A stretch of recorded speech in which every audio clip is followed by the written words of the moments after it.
PM Narendra Modi ने चिनाब नदी पर बने दुनिया के सबसे ऊंचे रेलवे आर्च ब्रिज को राष्ट्र को समर्पित किया। उन्होंने इसे भारत की एकता, इच्छा शक्ति और इंजीनियरिंग का अद्भुत प्रतीक बताया। पीएम ने कहा कि 46,000 करोड़ रुपए के प्रोजेक्ट जम्मू कश्मीर में विकास की नई रफ्तार लाएंगे। आपको बताते हैं कि पीएम नरेंद्र मोदी ने चिनाब नदी पर बने दुनिया के सबसे ऊंचे रेलवे ब्रिज और देश के पहले केबल स्टे एनजी ब्रिज का उद्घाटन आज किया। और इस पुल पर पहली बार वंदे भारत एक्सप्रेस ट्रेन को भी हरी झंडी दिखाकर पीएम ने रवाना किया। ये पुल जम्मू कश्मीर के रियासी जिले में चिनाब नदी पर बना है और उधमपुर श्रीनगर के बीच रेल लिंक प्रोजेक्ट का हिस्सा है। चिनाब ब्रिज के बारे में आपको बता देते हैं क्योंकि देखिए चर्चा का विषय बना हुआ है। चिनाब ब्रिज एक स्टील और कंक्रीट से बना ब्रिज है जो रियासी जिले के बक्कल और कौरी गांव को जोड़ता है। यह ब्रिज चिनाब नदी के ऊपर बना हुआ है और इसकी खासियत यह है कि यह नदी समुद्र तल से 359 मीटर लगभग 1178 फीट की ऊंचाई पर है। यानी ये पेरिस के मशहूर एफिल टावर से 35 मीटर और दिल्ली के कुतुब मीनार से करीब 5 गुना ऊंचा है।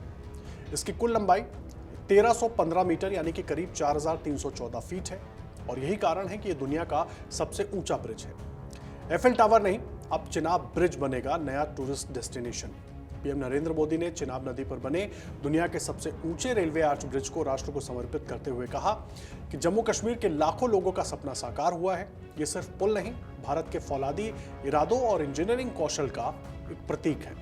उन्होंने ये भी कहा कि हकीकत है कि जितने भी अच्छे काम हैं वो मेरे लिए ही बचे हुए हैं। साथ ही पीएम ने कहा कि हमारी सरकार का सौभाग्य है कि इस प्रोजेक्ट को हमने अपने कार्यकाल में रफ्तार दी और इसे पूरा करके दिखाया। बीच में कोविड का कालखंड और खराब मौसम जैसी चुनौतियां थी, फिर भी हमारी सरकार ने इस चुनौती को आगे बढ़ाने का रास्ता निकाला।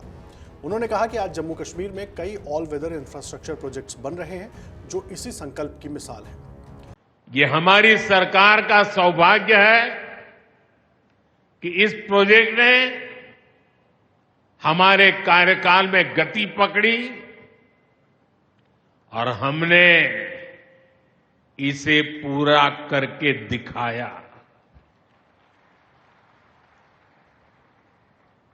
बीच में कोविड के कालखंड के कारण भी अनेक मुसीबतें आई, लेकिन हम डटे रहे। साथियों, रास्ते में आने जाने की मुश्किलें, मौसम की परेशानी, लगातार पहाड़ों से गिरते पत्थर, ये प्रोजेक्ट पूरा करना मुश्किल था, चुनौतीपूर्ण था। लेकिन हमारी सरकार ने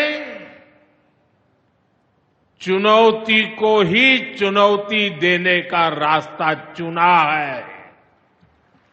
पीएम मोदी ने आगे कहा कि कुछ समय पहले सोनमर्ग टनल शुरू हुआ और आज उन्होंने खुद चिनाब ब्रिज और रंजे ब्रिज से होकर यात्रा की।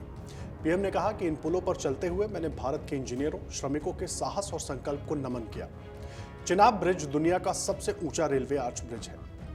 अब तक लोग फ्रांस के पेरिस में एफिल टावर देखने जाते थे, लेकिन अब ये ब्रिज एफिल टावर से भी ऊंचा है। ये सिर्फ एक रेलवे पुल नहीं बल्कि कश्मीर का नया टूरिस्ट डेस्टिनेशन भी बनेगा। लोग यहां सेल्फी पॉइंट पर जाकर इंजीनियरिंग के इस अद्भुत नमूने को निहारेंगे। पीएम ने इसे भारत के विकास, संकल्प और आधुनिक इंफ्रास्ट्रक्चर की नई पहचान बताते हुए कहा कि ये पुल आने वाले सालों में टूरिज्म, कनेक्टिविटी और राष्ट्रीय एकता का मजबूत आधार बनेगा। पीएम मोदी ने कहा कि केंद्र सरकार लगातार जम्मू कश्मीर में रोजगार के नए अवसरों का सृजन कर रही है, जिसमें पर्यटन एक अहम जरिया बनकर उभरा है। उन्होंने कहा कि टूरिज्म से रोजगार मिलता है और ये लोगों को जोड़ता है, लेकिन दुर्भाग्यवश भारत का पड़ोसी देश न सिर्फ मानवता का विरोधी है बल्कि टूरिज्म और गरीब की रोटी तक का दुश्मन है। पीएम मोदी ने कहा कि पहलगाम जैसे क्षेत्रों में बीते 5 वर्षों में रिकॉर्ड संख्या में पर्यटक पहुंचे, जिससे गरीबों के घरों का चूल्हा जला, लेकिन पाकिस्तान की ओर से इसे भी निशाना बनाया गया। उन्होंने आतंकवादियों की साजिशों को उजागर करते हुए बताया कि घोड़े चलाने वालों, गाइड्स और मेहनतकश युवाओं तक को आतंक की भेंट चढ़ाने की कोशिश हुई। पीएम ने पहलगाम हमले में जान गंवाने वाले आदिल का भी जिक्र किया। उन्होंने कहा कि वो मेहनत मजदूरी करके घर चलाता था और पाकिस्तान प्रायोजित आतंकियों का शिकार बन गया। उन्होंने कहा कि जम्मू कश्मीर के लोग अब आतंकवाद को करारा जवाब दे रहे हैं और ये प्रदेश अब आतंक को बिल्कुल स्वीकार नहीं कर रहा। पाकिस्तान ने पहलगाम में इंसानियत और कश्मीरियत दोनों पर वार किया।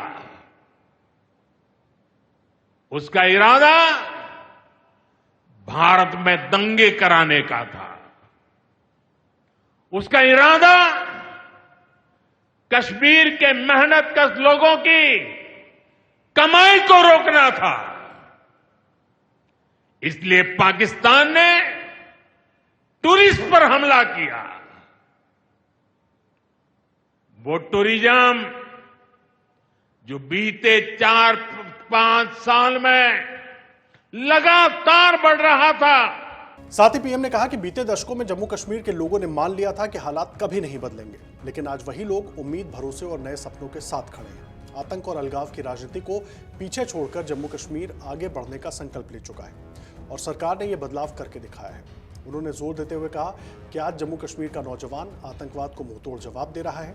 यहाँ लोकतंत्र और चुनाव जैसे आयोजन अब दुश्मनों के लिए चुनौती बन गए हैं। ये बदलाव जम्मू कश्मीर के लोगों की हिम्मत और भारत सरकार की इच्छा शक्ति का प्रमाण है। वहीं पीएम मोदी ने कहा कि भारत के हर नागरिक की ताकत देश की सीमाओं की रक्षा में लगी है और जब पाकिस्तान की ओर से आतंक और गोलीबारी की कयामत होती है तब पूरा देश एकजुट होकर खड़ा हो जाता है। उन्होंने कहा कि सीमा पार से हुई फायरिंग में जिन लोगों की जान गई उनके परिजनों को हाल ही में नियुक्ति पत्र सौंपे गए हैं। अंतर्राष्ट्रीय सीमा पर गोलीबारी से प्रभावित हुए 2000 से ज्यादा परिवारों की पीड़ा सरकार की भी पीड़ा है। उन्होंने कहा कि इन परिवारों को पहले ही घरों की मरम्मत के लिए आर्थिक सहायता दी गई थी, लेकिन अब केंद्र सरकार ने इस सहायता को और बढ़ाने का फैसला किया है। पीएम ने घोषणा की है कि जिन घरों को गंभीर नुकसान हुआ है उन्हें अब 2 लाख की अतिरिक्त सहायता दी जाएगी। इसके अलावा आंशिक रूप से क्षतिग्रस्त घरों को 1 लाख की मदद दी जाएगी। ये सहायता राशि पहली बार दी गई राशि के अतिरिक्त होगी।